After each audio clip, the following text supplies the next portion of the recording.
প্রিয় দর্শক যারা আমাদের সঙ্গে রয়েছেন এশিয়াত সংবাদ বিশ্লেষণে, তাদের জানিয়ে রাখি যে আজকে ২৬শে নভেম্বরের সকাল, মঙ্গলবার, আর ১১ই অগ্রহায়ণ। নবান্ন তো গেছে, এর মধ্যে পিঠাপুলির সমগ্র আয়োজন হয়েছে, আমাদের নতুন অন্নের সংস্থান হয়েছে। এমনি এক ভোরে আপনাদের শুভকামনা জানাই এশিয়ান টেলিভিশনের সংবাদ বিশ্লেষণ পর্বে। সঙ্গে রয়েছি আমি ডক্টর মঞ্জুরুল হক। পত্রিকা নিয়ে তো আমাদের প্রতিনিয়ত যে কথাগুলো হয়, আমরা বলেছি যে পত্রিকা হচ্ছে জাতির দর্পণ। সংবাদপত্র মানেই, সকালে একটি সংবাদপত্র হাতে নেওয়া মানেই আপনি স্বদেশ এবং বিশ্বকে কিন্তু হাতের মুঠোর মধ্যে নিয়ে নিলেন। তো হাতের মুঠোয় কি কি তথ্য রয়েছে আমরা একটু জেনে নিই আমাদের আজকের বেশ কিছু গুরুত্বপূর্ণ জাতীয় দৈনিক নিয়ে কথা বলতে বলতে। দেশ রূপান্তর, আমাদের এই জাতীয় দৈনিকটি দিয়ে শুরু করছি আমাদের আজকের সংবাদ বিশ্লেষণ। ১১ই অগ্রহায়ণ ১৪৩১ বঙ্গাব্দ। দেশ রূপান্তর লিখল তার হেডলাইন্সে, তাণ্ডব 2, শিক্ষার্থীদের সংঘর্ষে কারো ইন্ধন আছে কিনা খতিয়ে দেখবে সরকার। শফিকুল আলম, প্রেস সচিব। উস্কানিমূলক কর্মকাণ্ড দেশটিকে অস্থির করে রেখেছে বলেছেন মাহফুজ আলম উপদেষ্টা। আইন শৃঙ্খলা বাহিনী অ্যাকশনে গেলে আরও রক্তপাত হতো, আসিফ মাহমুদ উপদেষ্টা। নৈরাজ্য প্রতিহত করাই আইন শৃঙ্খলা বাহিনীর কাজ, সার্জিস আলম সমন্বয়ক। বিশাল একটি তাণ্ডব ঘটে গেছে সংবাদ বিশ্লেষণে। আমরা দেখতে পাচ্ছি ছাত্রদের ভেতরে কোনো ভুল বুঝাবুঝি, শিক্ষা প্রতিষ্ঠানে হামলা, এটি জাতির জন্য কখনোই মঙ্গল বয়ে আনে না। আমরা হেডলাইন্সের পরে যে বিষয়গুলো দেখতে পাচ্ছি সেগুলো হচ্ছে, ঘোষণা দিয়ে কলেজে হামলা, লুট, অনৈক্যে লাগামহীন ছাত্ররা বাড়াচ্ছে বিশৃঙ্খলা, দমনে গা ছাড়া ভাব পুলিশের। শিরোনাম পরের দিকে, পুলিশের সঙ্গে মাঠে কারা। ড্রপ হেডে লেখা হলো ব্যাটারি রিক্সা আন্দোলন। পয়েন্টসে লেখা হচ্ছে, চালকদের সঙ্গে আওয়ামী লীগ নেতাকর্মীরা থাকতে পারে ধারণা বিএনপির। পুলিশের সঙ্গে কাউকে ডাকা হয়নি, যারা আসছে তারা এলাকাবাসী, ডিএমপির কথা এটি। আরেকটি শিরোনামে, ৪০,০০০ কোটি চাঁদা তোলা হতো অটোরিকশা থেকে। ড্রপহেডে লেখা হলো, যাত্রী কল্যাণ সমিতির দাবি এটি, ব্যাটারি রিক্সা আসতে পারে ৫,০০০ কোটি টাকার রাজস্ব। তারেক রহমান বললেন, সরকারের সঙ্গে বিএনপির কোনো বিরোধ নেই। সনাতনী জাগরণ জোট নেতা চিন্ময় কৃষ্ণ গ্রেফতার। আমরা দেশ রূপান্তরের আপার ফোল্ডে এবং লোয়ার ফোল্ডে এই শিরোনামগুলো পেয়েছি। দর্শক, আমরা যাচ্ছি আরও অন্যান্য জাতীয় দৈনিকে। ইত্তেফাক আমাদের অন্যতম জাতীয় দৈনিক, মঙ্গলবার ২৬শে নভেম্বর ২০২৪। এই পত্রিকাটি লিখছে, রণক্ষেত্র ডেমরা যাত্রাবাড়ি, হামলার প্রতিশোধে হামলা, লণ্ডভণ্ড মোল্লা কলেজ। আবারও সেই শিক্ষা প্রতিষ্ঠান নিয়ে আমাদের দুঃসংবাদ। ব্যাপক ভাঙচুর, লুটপাট, ২ শিক্ষার্থী নিহত হওয়ার তথ্য এটি সঠিক নয়। ৮,০০০ শিক্ষার্থীর বিরুদ্ধে পুলিশের মামলা। ড্রপহেডে আমরা এই কথাগুলো পেয়েছি। আপার ফোল্ডে আরও যে কথাগুলো রয়েছে, যে শিরোনামগুলো, সেগুলো হচ্ছে, চলমান প্রকল্পগুলো দুর্নীতিমুক্তভাবে দ্রুত বাস্তবায়ন করতে হবে। একনেকে ৬,০০০ কোটি টাকার ৫ প্রকল্প অনুমোদিত। এর লিড নিউজে বলা হলো যে, অন্তর্বর্তী সরকারের পরিকল্পনা উপদেষ্টা ডক্টর ওয়াহিদুদ্দিন মাহমুদ বলেছেন, বর্তমানে অস্থিরতা, রাজনৈতিক অস্থিরতা, সুদের হার বৃদ্ধি এবং নানা আন্দোলনের কারণে দেশে বেসরকারি বিনিয়োগ এগোচ্ছে না। আমরা হামলার প্রতিশোধে হামলা, লণ্ডভণ্ড মোল্লা কলেজ এর লিড নিউজে যদি আমরা একটু তাকাই, লেখা হচ্ছে ইত্তেফাক রিপোর্টে, Dhaka national medical college, Shaheed Suhrawardy college ও কবি নজরুল কলেজের তাণ্ডবের পর ঘোষণা দিয়ে পাল্টা হামলা চালিয়ে ডক্টর মাহবুর রহমান মোল্লা কলেজে হামলা, ভাঙচুর এবং লুটপাট চালিয়েছে বিক্ষুব্ধ শিক্ষার্থীরা। হামলায় কলেজের গুরুত্বপূর্ণ নথি নষ্ট হয়েছে এবং জিনিসপত্র চুরির অভিযোগ করেছে কর্তৃপক্ষ। ব্যাটারি চালিত রিকশা চলবে, হাইকোর্টের আদেশের উপর স্থিতাবস্থা আপাতত। দেশে অস্থিরতা তৈরির চেষ্টা চলছে, পত্রিকা অফিসে ভাঙচুর সহ্য করা হবে না, উপদেষ্টা নাহিদ। ড্রপহেডে বলা হলো, এতদিনে এতগুলো ঘটনা কাকতালীয় হতে পারে না। আরেকটি শিরোনাম, লোয়ার ফুলে সরকারের ভাগ না পেয়ে ডান ও বামেরা উন্মত্ত হয়ে গেছেন বলেছেন মাহফুজুল আলম। গণমাধ্যমের স্বাধীনতা চরম আক্রমণের বুকে, এটি বলল নোয়াব। গণমাধ্যম সহ সব ধরনের প্রতিষ্ঠানে মব জাস্টিস কঠোর হাতে দমনের আহ্বান। আমরা ইত্তেফাকের ইন্ডেক্সে দেখেছি ভেতরের পাতায় যেগুলো আছে তার একটু শিরোনাম দেয়া আছে। 12 পৃষ্ঠায় রয়েছে ছোট পর্দায় অপূর্ব, এবার বড় পর্দায় 11 পৃষ্ঠায় যুদ্ধ, জ্বালানি সংকট ও অবরোধে বিপন্ন গাজাবাসীর জীবন, এবং 10 পৃষ্ঠায় রয়েছে ছেলেদের চেয়ে নারী দলে বেশি লেগ স্পিনার। হ্যাঁ, চলমান প্রকল্পগুলো দুর্নীতিমুক্তভাবে দ্রুত বাস্তবায়ন করার আবারও তাগিদ। যুগান্তর। আমরা যুগান্তরে যাবার আগে আমাদের সঙ্গে আজকে যোগ দিচ্ছেন মোগাদিসু সোমালিয়া থেকে দারুস সালাম বিশ্ববিদ্যালয়ের সম্মানিত উপাচার্য, লেখক, গবেষক, অধ্যাপক ডক্টর শেখ আসিফ এস মিজান। প্রিয় দর্শক, আমরা এই সম্মানিত উপাচার্যের সঙ্গে যুক্ত হচ্ছি। তিনি দারুস সালাম বিশ্ববিদ্যালয় থেকে আমাদের সঙ্গে যোগ দিচ্ছেন। সম্মানিত অধ্যাপক professor doctor Sheikh Asif S Mizan, Asian সংবাদ বিশ্লেষণে আপনাকে স্বাগত জানাচ্ছি। আমরা কৃতজ্ঞ আপনার কাছ থেকে যে এত দূরে থেকেও আপনি আমাদের সঙ্গে যুক্ত হয়েছেন। বাংলাদেশের বর্তমান যে পরিস্থিতিটি আমরা মুখোমুখি হচ্ছি, ছাত্রছাত্রীরা একজন আরেকজনের সঙ্গে লড়ছে, একজন আরেকজনকে ঘৃণা করছে, সহিংস অবস্থা হচ্ছে, বিভিন্ন প্রতিষ্ঠানে আক্রমণ হচ্ছে, মানে একজন শিক্ষাবিদ হিসেবে আপনি এটাকে কিভাবে মূল্যায়ন করছেন, professor doctor Sheikh Asif S Mizan? আসসালামু আলাইকুম রহমতুল্লাহ বারাকাতু। সবাইকে শুভ সকাল। আপনি জানেন যে গত জুলাই আগস্টে আমরা দেশের একটি অভূতপূর্ব ছাত্র জনতা যে বন্ধুত্ব এবং একসাথে জীবন দেওয়ার যে ঝুঁকি, সেটা নিয়ে ফ্যাসিবাদ মুক্ত বাংলাদেশ গড়ার প্রত্যয়ে আমাদের ছাত্রছাত্রীরা জনতা একসাথে রাজপথে নেমে এসেছিল এবং অসংখ্য জীবনের বিনিময়ে আমরা ফ্যাসিবাদ মুক্ত হয়েছি। কিন্তু এখন যে বিশেষ করে গত 3-4 দিন ধরে নানান শিক্ষা প্রতিষ্ঠানে যে অরাজকতা তৈরি হয়েছে, বিশেষ করে একটি শিক্ষা প্রতিষ্ঠানের বিরুদ্ধে আরেকটি শিক্ষা প্রতিষ্ঠান এবং ছাত্রছাত্রীরা যারা মাত্র 2 মাস আগেই একসাথে হাতে হাত মিলিয়ে জীবন পণ করেছিল রাজপথে, তারাই আজকে একে অন্যের জীবন নেওয়ার জন্য লাঠি ছোটা এবং দেশীয় অস্ত্রশস্ত্র নিয়ে একে অপরের প্রতি ঝাঁপিয়ে পড়ছে। বিষয়টা খুবই উদ্বেগজনক এবং অনেকেই ধারণা করে থাকেন যে ফ্যাসিবাদ মুক্ত হওয়ার পর থেকে আমরা বিভিন্ন নামে যে রাজপথের আন্দোলন দেখে এসেছিলাম, এটি তারই ধারাবাহিকতার এই অন্যতম একটি রূপ।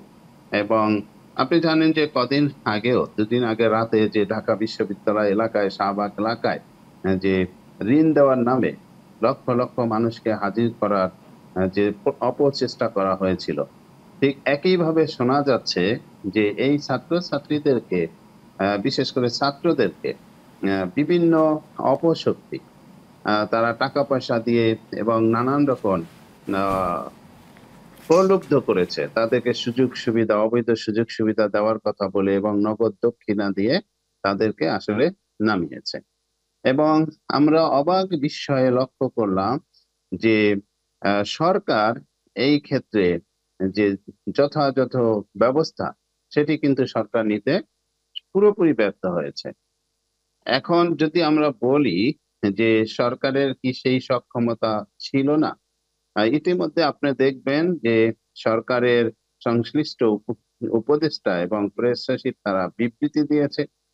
পুলিশ কর্তৃপক্ষ বলার চেষ্টা করেছে যে তারা আগের মতো জোর প্রয়োগ করতে চায় না, ক্ষমতার প্রয়োগ করতে চায় না। তারা চায় আলাপ আলোচনার মাধ্যমে সবকিছুর সমাধান করা। ওয়েলকাম, যদি সেরকম হয় সেটা তো সাধুবাদ পাওয়ার যোগ্য, কিন্তু আমাদের যে নেচার এটা ভুলে গেলে চলবে না যে আমরা ইচ্ছা করলেই না আলাপ আলোচনার মাধ্যমে সমাধান করতে পারবো না, যদি না সংশ্লিষ্ট সকল পক্ষ সৎ ন্যায়তে দেশকে ভালোবেসে এগিয়ে না আসে। যেহেতু সন্দেহ করা হয়ে থাকে যে এই সমস্ত ঘটনার পিছনে অপশক্তির হাত আছে, পতিত স্বৈরাচার বা ফ্যাসিবাদের হাত আছে, এবং তারা এক্ষেত্রে লক্ষ লক্ষ টাকা বিনিয়োগ করছে, যদি তাই হয়ে থাকে তাহলে অবশ্যই আমাদের গোয়েন্দা সংস্থাগুলি, সংশ্লিষ্ট রাজনৈতিক দলগুলি এবং বিশেষ করে যারা সমন্বয়ক ছিলেন তাদের যে একটি চেইন অফ কমান্ডের মাধ্যমে কিন্তু সরকারের সাথে সাথে এক ধরনের গোয়েন্দা তৎপরতা চালাতে হবে যে কোথায় কি হচ্ছে, এবং তাদের অ্যাডভান্স সেই খবর সংগ্রহ করে সরকারের সংশ্লিষ্ট কর্তৃপক্ষকে জানাতে হবে। কেন জানাতে হবে? Professor doctor Sheikh Asif S Mizan, আমরা অতীতে অনেকগুলো স্বৈরাচারী আন্দোলনের সঙ্গে যুক্ত ছিলাম। বাংলাদেশ কিন্তু ধাপে ধাপে এসেছে। সেই স্বৈরাচারী আন্দোলনগুলো কিন্তু ছাত্রদের দ্বারাই সূচিত হয়েছে, এবারও হচ্ছে, কিন্তু কোনো একটি গুণগত পরিবর্তন আছে। এরশাদ বিরোধী আন্দোলনে ছাত্ররা যেভাবে আইনগতভাবে যেভাবে মূল্যবোধ নিয়ে এগিয়ে গিয়ে আবার পড়াশোনায় ফিরে গেছে, আমরা কি এবার সেটি দেখছি নাকি দেখছি না, মাননীয় উপাচার্য? ধন্যবাদ, চমৎকার একটি প্রশ্ন।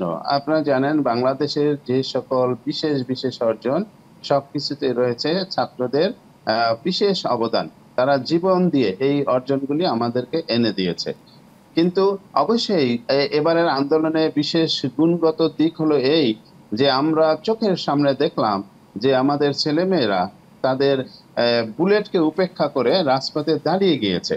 তারপর তার যে বন্ধু পাশে, সে হয়তো বুলেট বিদ্ধ হয়ে জীবন মৃত্যুর সন্ধিক্ষণে বা হয়তো মারা গেছে, কিন্তু সে নড়ছে না। সুতরাং এই যে সৎ সাহস, এটা কিন্তু আমরা অতীতের আন্দোলনগুলিতে এভাবে দেখি নাই। এই সৎ সাহসটা, সম্মানিত উপাচার্য, আমরা বলতে চাই এই সৎ সাহস, এই আত্মত্যাগ, এটি আমরা এখন কেন দেখছি না? এখন কেন ছাত্র ছাত্রের বিরুদ্ধে দাঁড়াচ্ছে? এখন কেন শিক্ষা প্রতিষ্ঠান ধ্বংস হচ্ছে? সেখানেই বড় প্রশ্ন, এবং সেখানেই বিশ্লেষকরা বলার চেষ্টা করছেন যে এখানে ফেসিবাদের হাত রয়েছে, ফেসিবাদের নগ্ন হাত রয়েছে। আপনি জানেন যে এই যে ছাত্রছাত্রী, আপনি যদি এর আগে রিক্সা শ্রমিকদের আন্দোলন দেখেন তাহলে দেখা যাবে যে রিক্সা শ্রমিকদের নামে সেখানে কিন্তু ছাত্রলীগের ছেলেরা ছিল, তারা রিক্সা নিয়ে দাঁড়িয়ে গেছে। এর আগে তারা আনসার হয়ে দাঁড়িয়েছে, তার আগে তারা ভিন্ন ধর্মী হয়ে দাঁড়িয়েছে। অতএব এক্ষেত্রে আন্দাজ করা হয়, এবং অনেকের কাছে হয়তো সেই প্রমাণও আমরা সামনে দেখতে পাবো যে এর পিছনে শুধু ছাত্ররা যে রয়েছে তা নয়, এক ধরনের সন্ত্রাসীদেরকে লেলিয়ে দিয়েছে। এবং আপনারা জানেন যে আমাদের একটা কথা প্রচলিত আছে, হুজুগে বাঙালি। এই সমস্ত কোমলমতি ছেলেমেয়েরা যদি সেখানে দু চারজন কুচক্রী মহল টাকা পয়সার লোভে বা অন্য কোনো ষড়যন্ত্রে পরে এবং কোমলমতি ছেলে মেয়েদেরকে সেক্ষেত্রে তারা প্রলোভন দেখিয়ে হয়তো তারা নামিয়েছে। এবং এই বাচ্চারা দেখবেন যে যখন স্কুল কলেজ ভাঙচুর হলো, লুটপাট হচ্ছিল, এটা কিন্তু একটা অবাক করার দৃশ্য যে তারা সেখান থেকে কম্পিউটার, চেয়ার এবং যে যা হাতের কাছে পাচ্ছে সেটা নিয়ে যাচ্ছে। আসলে এটি আমাদের যে নৈতিক শিক্ষার যে চরম অধঃপতন ঘটেছে সেটারই একটি লক্ষণ এখানে ফুটে উঠেছে। সম্মানিত উপাচার্য professor doctor Sheikh Asif S Mizan, Mogadishu, Somalia থেকে আমাদের সঙ্গে কথা বলছেন, দারুস সালাম বিশ্ববিদ্যালয়ের সম্মানিত উপাচার্য।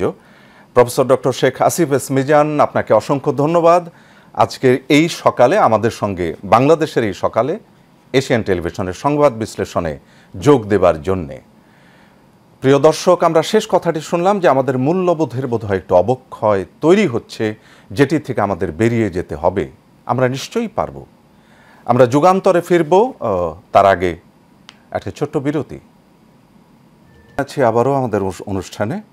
যুগান্তরের কথা বলছিলাম। যুগান্তর তার শিরোনাম, প্রধান শিরোনামে বলল, মেগা মানডে ঘোষণা দিয়ে পাল্টা হামলা রণক্ষেত্র মোল্লা কলেজ। ড্রপহেডে আছে একজন গুলিবিদ্ধ সহ শতাধিক শিক্ষার্থী আহত, পরিস্থিতি সেনাবাহিনী নিয়ন্ত্রণে, বিজিবি মোতায়েন, 3 জনের মৃত্যুর বিষয় গুজব, এটি বলছেন ডিসি মিডিয়া।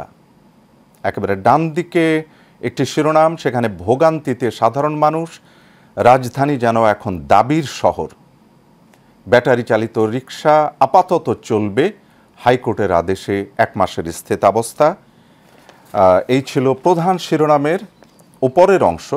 আমরা লোয়ার ফোল্ডে দেখছি ডিইউজের বার্ষিক সাধারণ সভায় তারেক রহমান, গণতন্ত্রের যাত্রা বাধাগ্রস্ত করতে ষড়যন্ত্র শুরু। জনকণ্ঠ হাতে, জনকণ্ঠের প্রধান শিরোনাম, যাত্রাবাড়ি ডেমরা রণক্ষেত্র, ডক্টর মাহবুবুর রহমান মোল্লা কলেজের সামনে সংঘর্ষে আহত শতাধিক শিক্ষার্থী। এখানে ড্রপহেডে যে বুলেট পয়েন্টে যেগুলো বলা হয়েছে, সোহরাওয়ার্দী ও কবি নজরুল কলেজ বন্ধ ঘোষণা, 7 কলেজের স্নাতক পরীক্ষা স্থগিত, 6 প্লাটুন বিজিবি মোতায়েন। আবারও আমরা শিক্ষা প্রতিষ্ঠান বন্ধের সংস্কৃতিতে ফিরে যাচ্ছি, সেরকম মনে হচ্ছে। ওষুধ কোম্পানির প্রতিনিধি হাসপাতালে ঢুকতে পারবে না, স্বাস্থ্য মন্ত্রণালয়ের নির্দেশনা। লোয়ার ফোল্ডে টাকার লোভ দেখিয়ে ঢাকায় জনসমাগমের চেষ্টা, ঢাবি শিক্ষার্থী ও পুলিশের হস্তক্ষেপে ভণ্ডুল। ঢাকায় ব্যাটারি চালিত রিকশা চলতে আপাতত বাধা নেই, আবারও সেই সংবাদটি। বাংলাদেশ প্রতিদিন আপার ফোল্ডের মূল শিরোনামটি হচ্ছে, ঘোষণা দিয়ে বেপরোয়া তাণ্ডব। ডক্টর মাহবুবুর রহমান মোল্লা কলেজে গতকাল হামলা চালানো হয়, মারধর করা হয় কয়েকজনকে, লুটপাটের ঘটনা ঘটেছে। আরেকটি শিরোনাম হচ্ছে, চলছে চতুর্মুখী ষড়যন্ত্র, কথায় কথায় রাস্তা অবরোধ, ভাঙচুর, শিক্ষা প্রতিষ্ঠান শিল্প কারখানায় হামলা, আগুন, নানাভাবে চাপে রাখা হচ্ছে ব্যবসায়ীদের, কৌশলে ঢাকা দখলের চেষ্টা, এটি আরেকটি শিরোনাম। অন্য শিরোনামে, আওয়ামী লীগ ও গণতন্ত্র একে অপরের শত্রু বললেন তারেক রহমান। ঢাকা সাংবাদিক ইউনিয়নের সাধারণ সভায় কথাটি বলা হয়েছে। লোয়ার ফোল্ডে আছে জামায়াতের 22 দফা প্রস্তাব কমিশনে, রয়েছে 8,000 শিক্ষার্থীর বিরুদ্ধে মামলা, কঠোর হাতে দমন, প্রেস সচিব বললেন কথাটি। নয়া দিগন্ত আমাদের হাতে, এই পত্রিকাটির প্রধান শিরোনামে বলা হলো, ঋণের ধোঁকা দিয়ে সারা দেশ থেকে ঢাকায় লোক জমায়েতের চেষ্টা, ঘোষণা দিয়ে মোল্লা কলেজে পাল্টা হামলা, বড় পরিকল্পনা না থাকলে একদিনে এত ঘটনা ঘটত না বললেন তথ্য উপদেষ্টা। নয়াদিগন্তে, আন্তর্জাতিক অপরাধ আইন সংশোধনে নতুন বিধান, এটি আরেকটি শিরোনাম। মার্কিন প্রতিনিধিদের ডক্টর ইউনুস বলেছেন, বাংলাদেশ শ্রম আইন ব্যাপক সংস্কারে প্রতিশ্রুতিবদ্ধ, এটি নয়াদিগন্তের সংবাদ। সময়ের আলোতে আমরা একটু যাচ্ছি। প্রধান শিরোনাম, বড় হেডে লাল কালিতে 30,000 কোটি টাকা নিষ্ফলা, 15 বছরে তথ্য প্রযুক্তি খাত। ড্রপহেডে, দক্ষ জনবল ও সেবায় পিছিয়ে, বাজেটে খাত ভিত্তিক খরচ 0.3%, 18,000 কোটি টাকার প্রকল্প চলমান। 52 বছর পর জাতীয় কবির গেজেট, এটি সত্যি বিস্ময়কর একটি সংবাদ। আরেকটি শিরোনাম, ছাত্রদের রক্তক্ষয়ী সংঘর্ষ, বলা হচ্ছে ড্রপহেডে, ছাত্রবেশে পরিকল্পিত হামলা বলছে পুলিশ, সমন্বয়কদের বৈঠকে যায়নি 2 কলেজ, মোল্লা কলেজে হামলা, ভাঙচুর, লুটপাট, 35 শিক্ষার্থীর চিকিৎসা ঢাকা মেডিকেল কলেজে। প্রথম আলো, আমাদের বহুল প্রচলিত জাতীয় দৈনিক, বলছে পরিকল্পিত অস্থিরতা সৃষ্টির চেষ্টা চলছে। ড্রপহেডে সরকারের ব্রিফিং এটি। হামলা, ভাঙচুর ও মারধরের ঘটনায় যারা জড়িত তাদের বিরুদ্ধে ব্যবস্থা নেবে সরকার। আরেকটি শিরোনামে এই পত্রিকাটি বলছে কলেজে হামলা, ভাঙচুর, সংঘর্ষ। আমরা প্রধান ছবিগুলো দেখছি এর আপার ফোল্ডে। সেখানে একজনকে মানে পিটিয়ে আহত করার ছবি, কাগজপত্র চারিদিকে ছড়িয়ে ছিটিয়ে আছে। বলা হয়েছে সংবাদপত্রের স্বাধীনতা চরম আক্রমণের মুখে নোয়াব। দ্য ডেইলি স্টার, আমার হাতে শেষ পত্রিকা, বলছে mindless Mehim, around 100 injured as students of 3 colleges clash, ransack campus of 1. আরেকটি শিরোনামে বলল students to launch a party by next February. প্রিয় দর্শক, আমরা অনুষ্ঠানের একেবারে শেষ মুহূর্তে এশিয়ান সংবাদ বিশ্লেষণে আমরা কিছু সংবাদ আপনাদের সামনে তুলে ধরতে পেরেছি। জাতীয় এবং আন্তর্জাতিক পর্যায়ের সংবাদগুলো আমরা তুলে ধরতে পেরেছি। জানেন তো, তথ্যের সঙ্গে থাকা মানেই এই মুহূর্তের আধুনিক মানুষ হওয়া। আমরা নিশ্চিত যে আপনি আধুনিক মানুষদের অন্যতম মানুষ। যে যেখানেই থাকেন, গাড়িতে, রাস্তায়, ট্রেনে, নৌকায়, লঞ্চে, স্টিমারে, যে যেখানে আছেন এই মুহূর্তে সবার সঙ্গে আমরা একাত্মতা ঘোষণা করছি। এশিয়ান সংবাদ বিশ্লেষণের সঙ্গে থাকবেন, আমরা আপনার সঙ্গে আছি।